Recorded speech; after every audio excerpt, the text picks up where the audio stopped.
ห้วยถ้ากันให้ยังเดี๋ยวนี้เท้าเอากำลังขึ้นฮอดพอดีมาแตาใส่แล้วนี่โอ้ยกับมาหานี่ล่ะขึ้นฮอดคือกันผู้ใดนี่พ่อเอา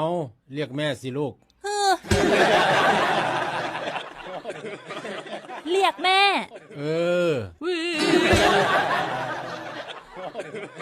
เอาเป็นอีหยังโอ้ยพ่อแม่เจ้าของกับมีผู้เดียวเท่านั้นตัวสิไปเอิ้นแม่จังใดพ่อมีความสัมพันธ์หยังกับเพิ่นนี่เอาก็มีตัวกูจะบอกมึงเอิ้นเอาพ่อแม่นหยังอยู่นี่ปอ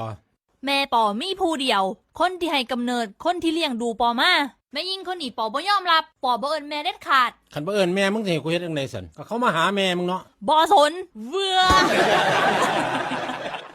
เพิ่นมาหาแม่วือเสี่ยวแม่มึงตัวนี้ไปละแม่ไปบอกแม่มึงแม่สิตายบอกคือเข้าใจยากแท้